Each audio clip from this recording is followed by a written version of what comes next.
Bonjour tout le monde. Je suis Nadia Isabelle, conseillère d'orientation à l'École secondaire Soulanges. Bienvenue à la capsule d'information pour les parents en lien avec les choix de cours pour l'année scolaire 26-27 pour nos élèves qui seront en quatrième ou cinquième secondaire en 2026-2027.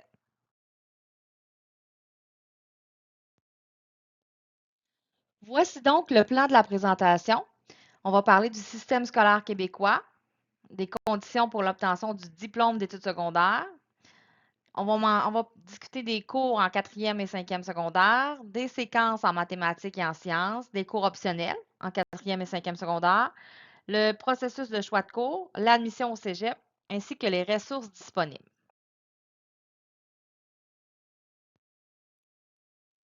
Donc, voici un petit rappel concernant le système scolaire québécois. Donc, vos enfants sont soit en troisième ou quatrième secondaire. Si leur intention, c'est d'obtenir leur diplôme d'études secondaires dans notre école, ben, éventuellement, ils vont se rendre jusqu'en secondaire 5 pour obtenir leur diplôme d'études secondaires. Les voies de formation possibles par la suite. Donc, il y a la formation professionnelle et il y a la formation au collégial. La formation professionnelle, on parle de DEP. Donc, les DEP ont une durée de 600 à 1800 heures. Donc, on parle de 6 mois jusqu'à 2 années scolaires. Pour être accepté en DEP, on peut y accéder avec notre diplôme d'études secondaires, mais on voit qu'il y a des flèches ici à partir du troisième, quatrième et cinquième secondaire. C'est parce que les conditions d'admission en DEP, ils sont variables d'un programme à l'autre. Une fois qu'un élève a 16 ans au 30 septembre de l'année scolaire où il commence sa formation, il peut être admissible en DEP si, pour certains programmes avec un secondaire 3 réussi en français, anglais et mathématiques. Pour, pour beaucoup de programmes avec un secondaire 4 réussi en français, anglais et mathématiques, donc 16 ans, et secondaire 4 réussi en français, anglais et mathématiques, ça ouvre aussi la porte à beaucoup de programmes de DEP. Il y a quelques programmes de DEP qui vont exiger la réussite de certaines matières de secondaire 5. Donc, ce qui est important de comprendre, c'est que les DEP peuvent être accessibles avant d'avoir le diplôme d'études secondaires. Si votre enfant veut aller au collégial ou au cégep, il y a deux types de diplômes d'études collégiales qu'il peut aller chercher. Il y a un programme préuniversitaire qui dure 2 ans ou d'aller chercher un diplôme d'études collégiales techniques qui dure 3 ans. Les programmes préuniversitaires préparent à aller à l'université. Donc, ce sont des programmes qui sont un peu plus généraux, qui n'ont pas de spécialisation pour le marché du travail. Donc, l'élève qui choisira un programme préuniversitaire, normalement, c'est parce qu'il a vraiment en tête d'aller à l'université par la suite, parce que c'est à l'université qu'il va aller chercher sa spécialisation pour le marché du travail. Des exemples de programmes préuniversitaires, on peut avoir sciences de la nature, sciences humaines, arts, lettres et communications, arts visuels. On peut avoir des programmes comme musique, danse, histoire et civilisation, sciences, lettres et arts, sciences informatiques et mathématiques. Programme technique, 3 ans. Après 3 ans, la personne est prête à aller travailler. OK? Mais il y a quand même une flèche vers l'université. Ça ne l'empêche pas d'accéder à l'université, d'être passé par un programme technique. Même que si on continue dans le même secteur, parfois il y a des ententes deck-back. Donc, ça veut dire que dans ce temps-là, l'université est prête à reconnaître jusqu'à 1 an d'études universitaires à des gens qui arrivent de la technique du même secteur. Donc, par exemple, si on fait une technique en soins infirmiers puis qu'on décide de continuer à l'université en sciences infirmières, on pourrait avoir jusqu'à 1 an d'études universitaires reconnues. Donc, mais il faut vraiment que ça soit dans le même secteur. À l'université, l'élève, le premier diplôme qu'il va aller chercher, c'est un baccalauréat. Ça dure 3 ou 4 ans, premier cycle universitaire. Il peut aller travailler par la suite, peut décider de continuer à la maîtrise. Donc, on parle de 2 ans ou plus. Deuxième cycle universitaire. Puis, si jamais il décide de continuer au troisième cycle universitaire, son doctorat, c'est 3 ans ou plus.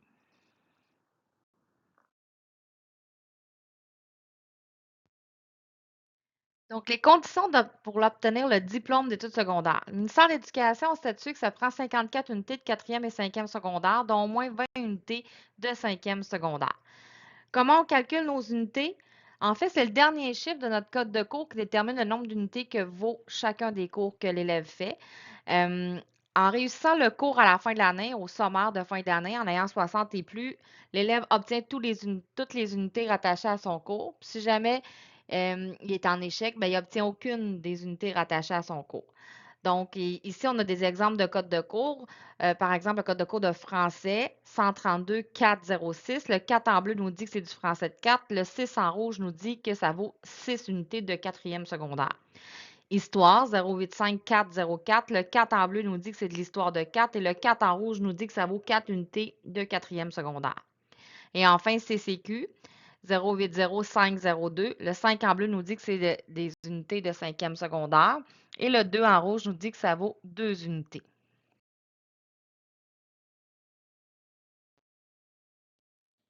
Donc, en plus des 54 unités de 4 et 5 et 20 unités de secondaire 5, le ministère exige que l'élève réussisse certaines matières. Donc, on parle des mathématiques de quatrième secondaire, peu importe la séquence, du cours de sciences de quatrième secondaire, cours de sciences réguliers, donc sciences et technologies ou applications technologiques et scientifiques, du cours d'histoire du Québec et du Canada de quatrième secondaire et du cours d'art obligatoire de quatrième secondaire, donc art plastique ou art dramatique qui se donne à 2 périodes qui vaut 2 unités. En secondaire 5, l'élève doit aussi réussir son français de 5, son anglais de 5 et son cours de culture, citoyenneté québécoise ou d'éducation physique et à la santé. Donc, un élève qui aurait réussi beaucoup de cours, qui aurait beaucoup d'unités, mais qui échouerait une de ces matières-là, il n'aurait pas son diplôme. Puis un élève qui déciderait de se concentrer que sur la réussite de ces matières-là, qui échouerait les autres matières, n'aurait pas assez d'unités, donc il n'aurait pas non plus son diplôme. Donc, c'est vraiment une combinaison du nombre d'unités et de la réussite de certaines matières obligatoires.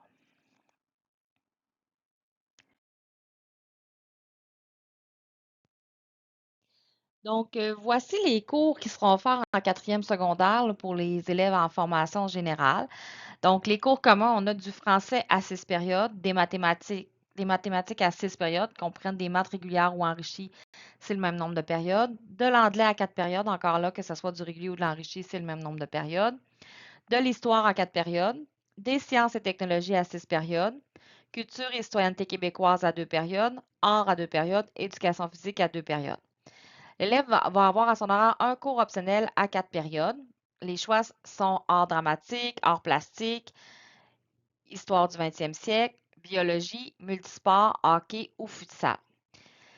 L'élève qui choisira de prendre les sciences enrichies devra prendre sciences et technologies de l'environnement qui, lui, va être offert à 2 périodes qui vont être greffées aux 6 périodes de sciences et technologies pour faire un bloc de cours à 8 périodes avec le même enseignant. Et l'enseignant va enseigner le contenu de sciences régulières et sciences enrichies. Il y aura des notes distinctes sur le bulletin en fonction des deux cours, sciences régulières et enrichies. Euh, donc, pour combler les 2 périodes restantes, l'élève aura nécessairement une option artistique, soit art dramatique, art plastique ou multisport, qui sera combinée avec les 2 périodes obligatoires de la discipline. Donc, par exemple, si l'élève prend art dramatique, il va être jumelé avec les 2 périodes d'art obligatoire d'art. Donc, il va avoir un bloc à 4 périodes. Art plastique, même chose. Puis, multisport va être combiné avec l'éducation physique pour faire un bloc à 4 périodes.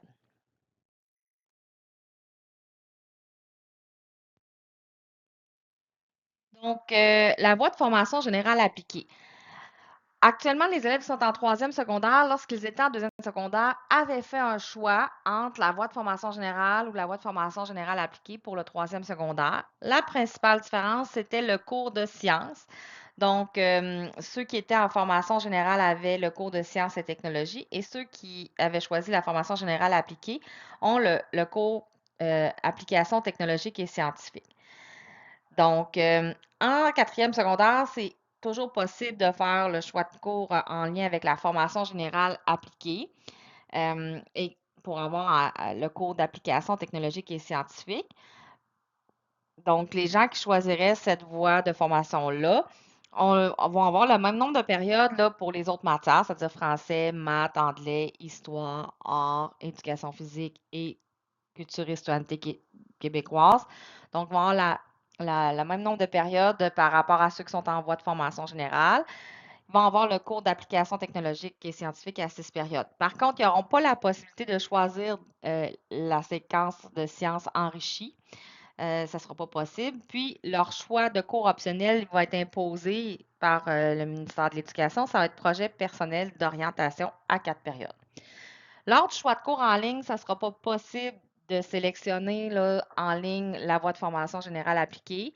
Par contre, les élèves qui sont intéressés par cette voie de formation générale appliquée en quatrième secondaire devront aller voir la directrice adjointe de secondaire 3, c'est-à-dire Mme Gaumont, pour lui mentionner leur intérêt. Mme Gaumont va récolter les noms. Puis si on a suffisamment d'élèves intéressés, il y aura un groupe de formation générale appliquée en quatrième secondaire l'an prochain. Veuillez prendre note que dans les dernières années, il n'y a pas eu assez d'élèves intéressés pour qu'il y ait un groupe en ATS en quatrième secondaire. Maintenant, les cours en secondaire 5.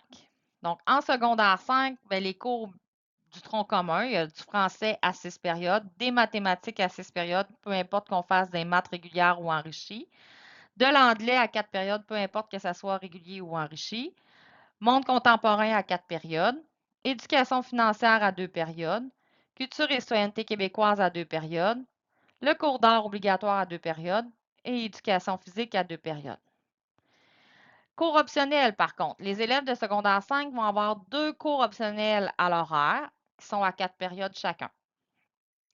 Donc, ils ont des choix entre art dramatique, art plastique, histoire du 20e siècle, biologie, chimie, physique, multisport, hockey et futsal. Devront les mettre en ordre de priorité. Les petites particularités qu'on a en lien avec les cours optionnels. En secondaire 5, le ministère de l'Éducation, il nous impose un maximum de 6 unités. Il donne un maximum de 6 unités pour des cours d'art. Donc, si l'élève prend, par exemple, art dramatique à 4 périodes, puis ici, dans les arts obligatoires, il va avoir aussi art dramatique à 2 périodes, ce qui va lui faire déjà 6 unités d'art. Donc, l'élève ne peut pas avoir art dramatique à 4 périodes puis art plastique à 4 périodes. Parce que même si on lui offrait, même si on lui permettait de le faire, le ministère ne lui donnerait pas 4 unités. Parce qu'il dit, le ministère, il dit, moi, je donne un maximum de 6 unités pour des arts de secondaire 5. Donc, si votre enfant, il veut être sûr d'avoir au moins un cours d'art artistique, il peut mettre l'art dramatique en 1 puis l'art plastique en 2. Par contre, on ne pourra pas lui donner les deux. On va aller, si on est capable de lui donner son premier choix, par la suite, on va aller à son troisième choix. Parce que sinon, il n'y aura pas les unités rattachées au cours. Autre particularité, si votre enfant a fait Histoire du 20e siècle en secondaire 4, il ne peut pas le reprendre en 5. C'est le même cours qui est offert aux 2 niveaux. Même chose pour biologie.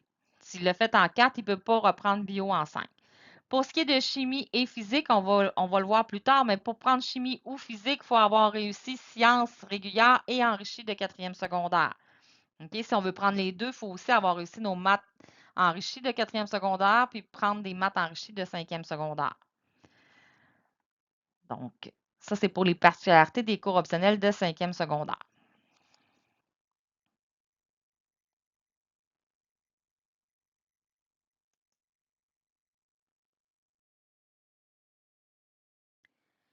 Les différentes séquences en mathématiques. 2 cheminements sont offerts en quatrième et cinquième secondaire pour répondre aux intérêts, aux aptitudes et aux besoins de formation des élèves. La séquence culture, société et technique, qui sont les maths régulières, et la séquence sciences naturelles, qui sont les maths enrichies.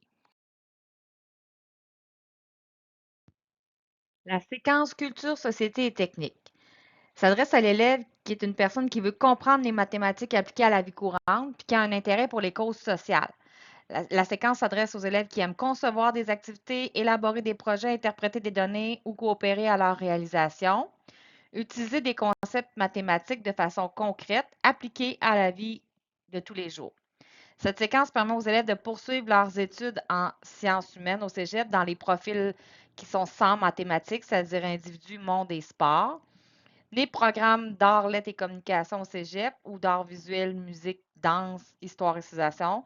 Plusieurs programmes techniques, dont techniques policières, éducation spécialisée, éducation à l'enfance et tous les DEP. Donc, c'est la séquence, culture, société technique, c'est la séquence de mathématiques régulière.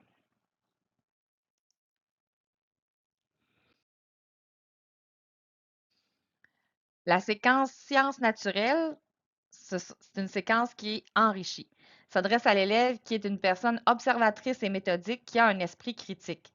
Cette séquence s'adresse aux élèves qui aiment comprendre l'origine et le fonctionnement de certains phénomènes, exploiter des contextes majoritairement en lien avec le domaine des sciences manipuler des expressions algébriques. Cette séquence permet aux élèves de poursuivre leurs études dans tous les programmes au niveau collégial, surtout si elle est suivie là, de la séquence sciences naturelles aussi en secondaire 5.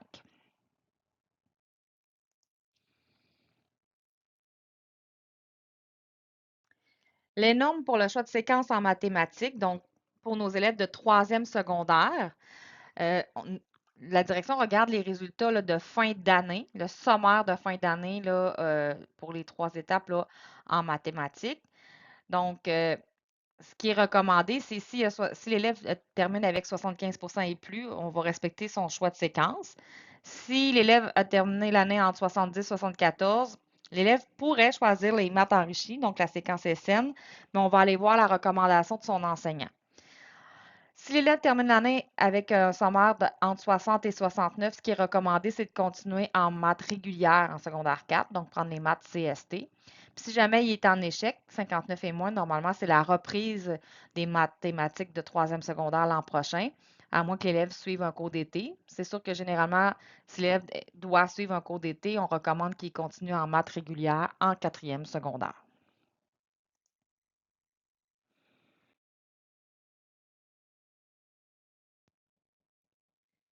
Donc, l'élève qui est présentement en mathématiques de quatrième secondaire, s'il est en maths régulière, maths CST, puis qu'il est en réussite, normalement, la suite logique pour l'an prochain, c'est de continuer en maths CST de cinquième secondaire.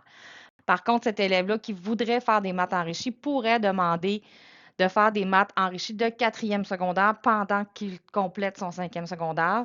Ça se fait en venant remplir un formulaire à mon bureau. Mon local, c'est le C111.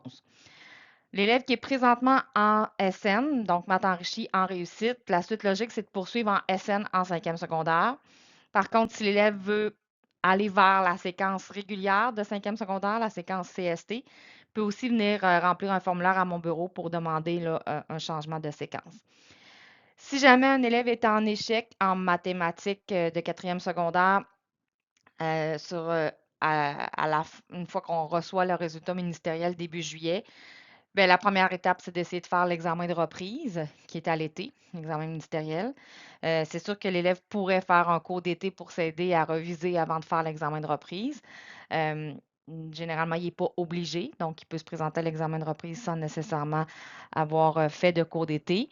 Euh, Puis des changements de séquence sont possibles aussi. C'est sûr que si l'élève a échoué ses maths de 4 puis qu'il rééchoue la reprise, mais ça se peut qu'ils reprennent aussi la séquence l'année prochaine, là, c'est surtout s'il est en maths régulière. Donc, mais c'est des décisions qui se prennent là, après les résultats des examens de reprise au mois d'août.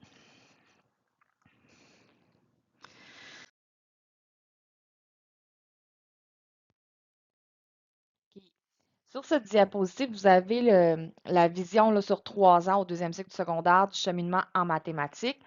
Donc, en troisième secondaire, les élèves ont des maths régulières. En quatrième secondaire, ils ont le choix entre les maths régulières, c'est-à-dire les maths CST, qui sont à 6 périodes, ou les maths SN, qui sont les maths enrichies, qui sont aussi à 6 périodes. En troisième secondaire, les élèves qui sont dans le groupe exploration ont 2 périodes additionnelles de mathématiques pour voir le même contenu. Donc, ils ont maths plus à 8 périodes. Pour eux, ce qui est recommandé, c'est de continuer dans la séquence régulière en quatrième secondaire. En quatrième secondaire, les élèves qui sont en réussite en mathématiques CST, maths régulière, la suite logique, c'est de continuer en mathématiques CST en cinquième secondaire, qui lui est combiné avec 2 périodes de maths financières. Les élèves de quatrième secondaire qui sont en réussite en maths CST de quatrième secondaire peuvent demander de continuer en maths SN de quatrième secondaire pendant leur cinquième secondaire, de pouvoir faire les maths SN de quatrième secondaire. Puis pour ce faire, ils doivent venir remplir un formulaire à mon local, qui est le local C111. Les élèves qui sont actuellement en maths SN de quatrième secondaire et qui sont en réussite, la suite logique, c'est de continuer en maths SN de cinquième secondaire. Par contre, ces élèves pourraient faire le choix de continuer en maths régulières de cinquième secondaire, qui sont les maths CST.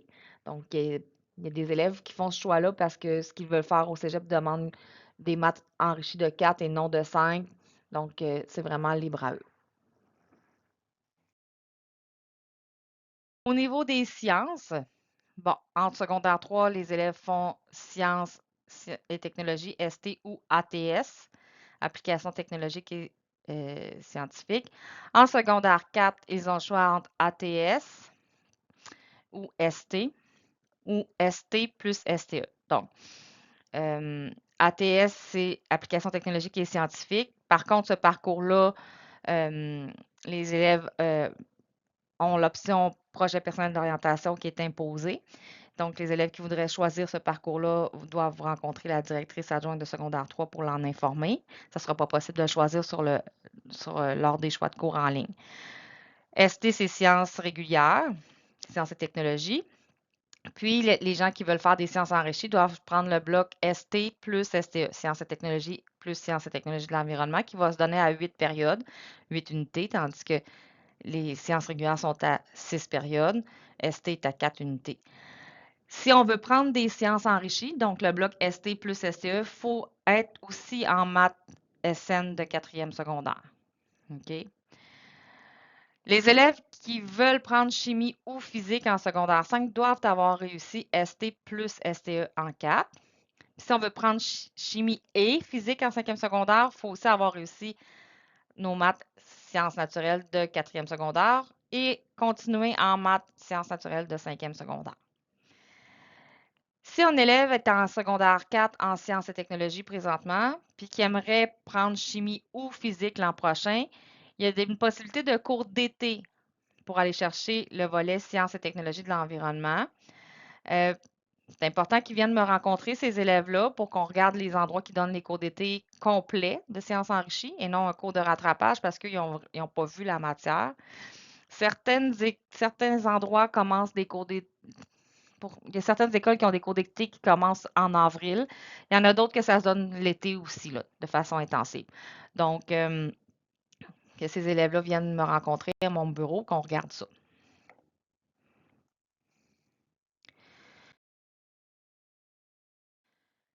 Les préalables et les options en sciences. Un élève qui a réussi son cours de ST et STE et son cours de mathématiques SN de 4e secondaire a la possibilité de suivre les cours d'options de chimie et physique.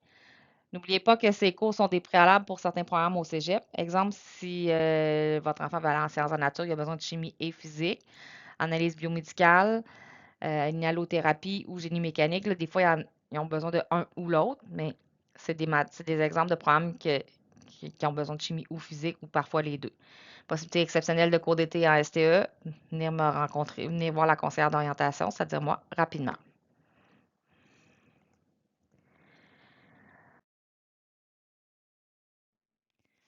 Donc, voici le document qui est joint à l'envoi présente les descriptions des options. Donc, pour les cours optionnels de 4e et 5e secondaire, les enseignants ont pris la peine de rédiger là, un résumé de ce qui va être vu dans le cours optionnel.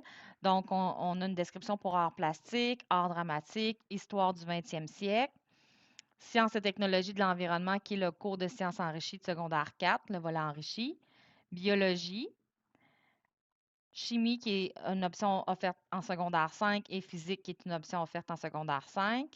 Option sport, option hockey, option futsal soccer. Puis les enseignants de sciences régulières de secondaire 4 ont pris la peine de faire une petite description pour faire la distinction entre sciences et technologies et applications technologiques et scientifiques.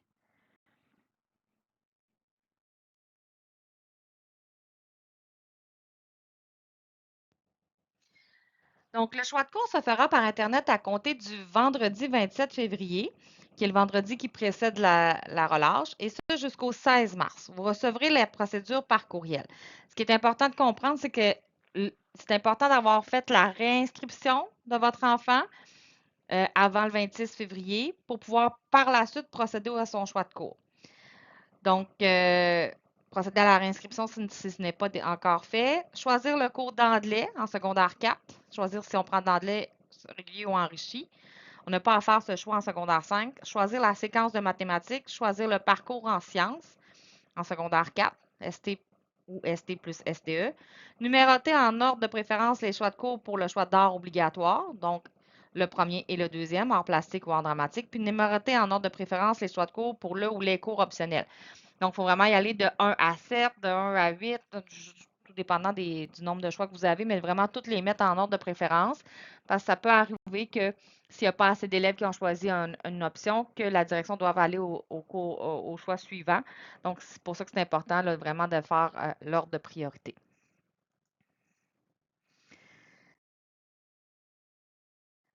Donc, l'admission au cégep. Les conditions générales d'admission pour rentrer au cégep, ça prend au minimum le diplôme d'études secondaires.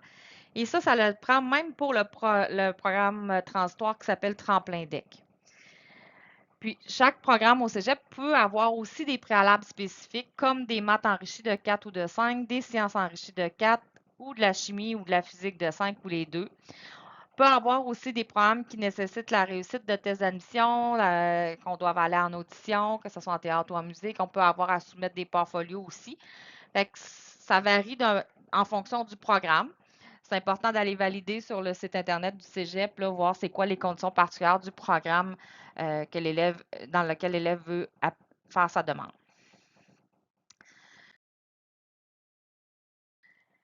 Les cégeps prennent en considération lors de la demande d'admission les résultats scolaires de fin d'année de quatrième secondaire qui vont se retrouver sur le relevé des apprentissages du ministère et le sommaire des 2 premières étapes de cinquième secondaire. Toutes les matières comptent.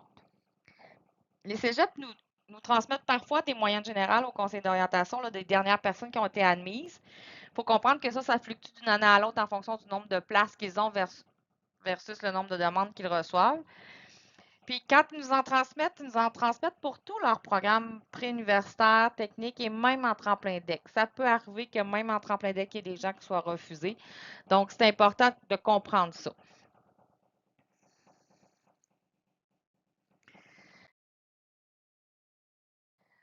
Donc, les cours de mathématiques et de sciences enrichies permettent en théorie d'accéder à tous les programmes. Par contre, il faut aussi prendre en compte qu'il y a certains programmes au cégep dont l'admission est contingentée, c'est-à-dire qu'il y a toujours plus de demandes qu'il y a de places. Puis, dans les programmes contingentés, ce qu'ils regardent, c'est les résultats scolaires. Donc, si l'élève prend les maths et les sciences enrichies pour s'ouvrir des portes, mais que dans les faits, il trouve ça difficile, puis qu'il a de la misère à les réussir, puis que ça lui fait baisser sa motivation, ça fait que sa moyenne générale est plus basse, ça pourrait lui fermer des portes dans des programmes contingentés qui ne nécessitent pas d'avoir fait les maths ou les sciences enrichies. Fait qu'il faut, en tant que parent, savoir doser ça aussi.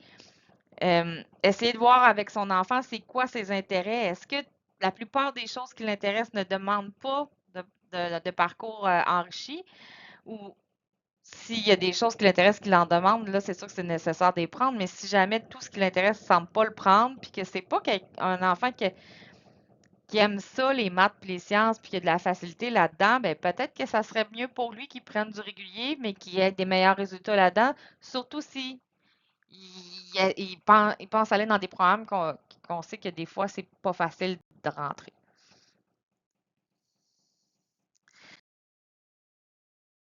Les ressources disponibles pour soutenir vos enfants, ben, il y a moi, Nadia Isabelle, conseillère d'orientation. Je suis au local C111. Si vos enfants ont des questions rapides, ils peuvent m'écrire aussi sur Teams. Ils peuvent aussi en discuter avec leur enseignant de mathématiques et de sciences là, par rapport à leur choix en sciences ou en maths. C'est souvent eux qui sont plus au fait de comment ils travaillent dans ces matières-là. Il y a des sites Internet qui sont utiles pour explorer les programmes de DEP et les programmes de DEC technique, dont inforoutefpt.org. Euh, il y a aussi pigma.ca pour explorer tous les programmes de niveau collégial.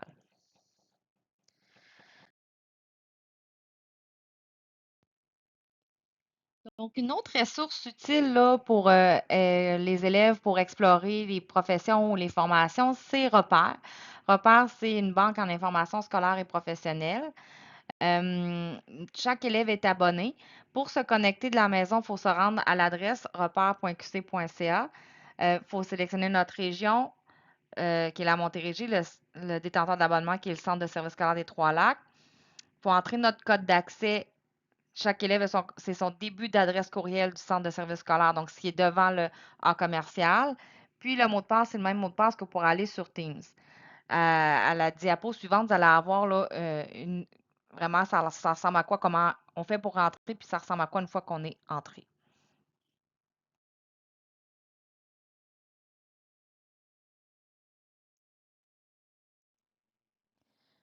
Donc, voici comment aller sur Repère. Repère, c'est une banque en information scolaire et professionnelle auquel tous les étudiants sont abonnés. Donc, il faut se rendre sur le site Repère à repères.qc.ca. On clique ici sur Accéder à Repère. Et là, on arrive dans la section banque de la banque de données. Il faut d'abord venir sélectionner la région de la Montérégie, qui est notre région. Ensuite, le détenteur de l'abonnement.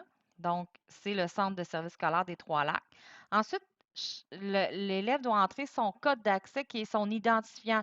Donc, c'est le début de son adresse courriel du centre de service scolaire des Trois-Lacs, ce qui est devant le A commercial. Souvent, c'est son nom de famille suivi de la première lettre du prénom. Parfois, il y a un chiffre. Ensuite, le mot de passe, c'est le même mot de passe que quand l'élève va aller sur Teams ou quand l'élève veut prendre ses courriels du centre de service scolaire ou qu'il veut se connecter sur un ordinateur à l'école.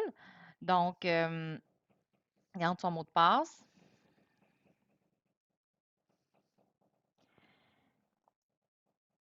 Et on fait démarrer. Et là, on arrive ici à l'écran d'accueil. Donc, on peut chercher par profession ou par formation. Donc, supposons que je cherche une profession. Je clique ici. Je peux aller par mot-clé. Et là, je peux entrer un nom de profession. Supposons que j'inscris comptable. Et là, je fais rechercher. Et là, avec le mot-clé comptable, il y a plusieurs professions qui ressortent. Supposons que je veux vraiment aller voir la profession de comptable professionnel agréé. Là, en cliquant dessus, chaque profession va être présentée de la même façon. Il y a le titre, des fois, il y a des titres synonymes, il y a la définition, il y a les principales tâches, il y a, bon, est-ce qu'on travaille plus avec des données des personnes ou des choses, les champs d'action, les conditions de travail qui incluent les moyennes salariales, un peu de l'information sur les horaires de travail, l'organisation du travail.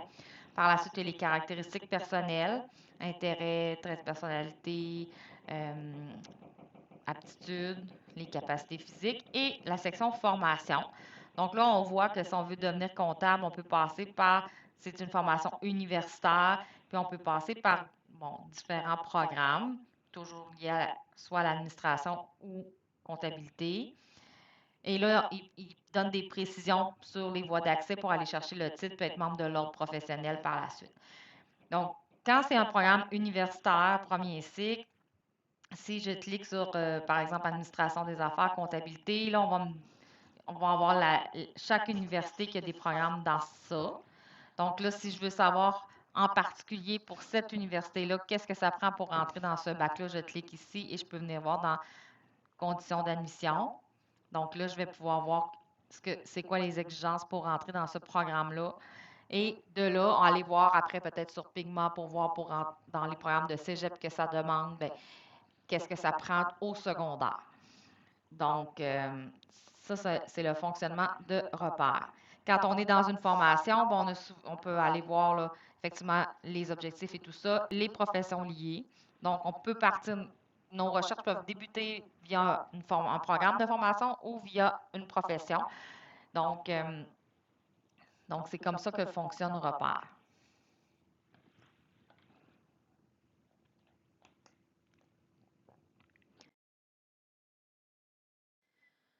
Donc, pour nous joindre, vous avez mes coordonnées ici. Donc, vous avez mon courriel, nisabelle@cssTL.gouv.qc.ca. Vous pouvez aussi me joindre par téléphone au numéro de l'école 450-267-3456, le poste 6430 dièse.